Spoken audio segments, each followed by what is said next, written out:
had some truly wild games in the American Association last night. I'm Carter Woodiel. Glad you're with us today. It's the Daily Whiparound, and we start things off with a thriller in Fargo. We pick things up in the fifth inning. It's 5-2 Redhawks, but Trey Martin, who also homered in this game with a two-run double down the left field line there for Sioux City, makes it a one-run ball game. The X's would tie it, and then Gabe Snyder with his own double, this time out to right field. He also hit one out in this game. Sioux City would take an 8-5 lead after a 7-run fifth, but to the sixth, now 8-7, and Reimer Liriano with a three-run home run. He's been so clutch for the Redhawks this season. His 8th home run of the season puts the Redhawks ahead by 2, but Sioux City will respond. 8th inning, a one-run game. Blake Taberry, that gets through for a game-tying RBI single. It is 10-10 at Newman Outdoor Field, and they would not be done with the drama in the ninth. Peter Maris, a walk-off double. He is the hero. This one almost left the yard. Off the wall was good enough to get Sam Dexter in with the winning run for the Fargo-Moorhead Redhawks. 11-10, the final score. Crazy game. Fans are excited. Fargo-Moorhead now tied for first in the West. Winnipeg taking on Sioux Falls. This was another game for the history books. Winnipeg's home run hitters deliver. This is Max Murphy with his 24th homer of the season. He's one off of the league lead.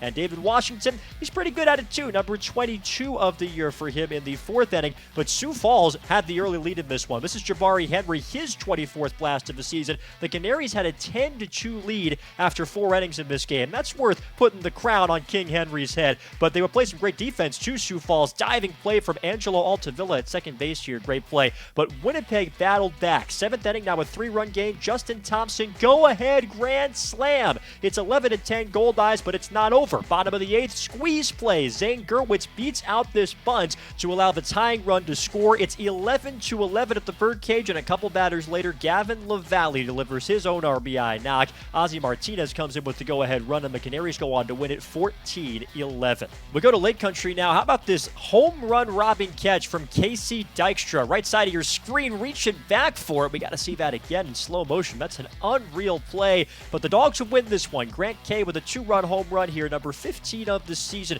for the Dogs' second baseman. That put them ahead for good. It was all Shane Behringer needed on the mound. 6 strikeouts over 6 innings of one-run baseball. Chicago wins the ball game by a final score of 4-1 in Lake Country. Let's go to Legends Field now, home of the Monarchs, who are taking on the Kane County Cougars last night. David Thompson's been doing it all for Kansas City. Check out the stab at third base. Easily gets the throw across the diamond, but the Cougars would get a big win in KC. This is Cornelius Randolph, a 2-run homer out to one of the deepest parts of the ballpark in right center. He'd go 2 for 3 with 4 ribbies in this game. And later, Jimmy Kerrigan, his league-leading 25th long ball of the season. He simply will not cool off. The Cougars win it 11-7.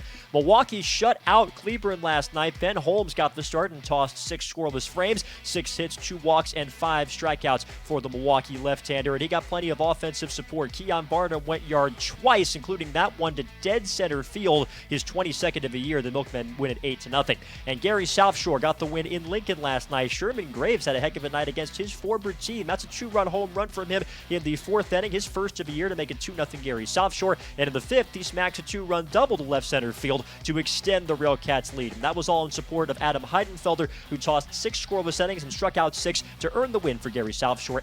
8-2 the final score. So here's the full scoreboard for the American Association yesterday. Plenty of double-digit action, longer games, and tons of excitement on that scoreboard from yesterday. In the standings, the Dogs' lead remains 7 games atop the East Division, and Gary Southshore on a tiebreaker are in a playoff spot as things stand over Cleburne. They got a better winning percentage right now, but a virtual tie between those two teams. They're fighting it out for that final ticket to the postseason. In the West, Kansas City and Fargo-Moorhead, they are just straight up tied. The Monarchs technically in first on the tiebreaker, but a lot of baseball left. And Lincoln and Sioux City just a half game apart for the final postseason spot in that division. Really exciting stuff. Tonight in the American Association, we'll see if Sioux City and Fargo can put on another great show at 7:02 p.m. and Kane County, Kansas City, a preview of our Facebook Game of the Week tomorrow. That'll be a ton of fun as well at 7 o'clock. Make sure you tune into that Facebook Game of the Week that's coming up tomorrow night at 7 between the Cougars and the Monarchs, and you can catch every game all year long at aabaseball.tv. I'm Carter Woodiel for the American Association, where we play to win.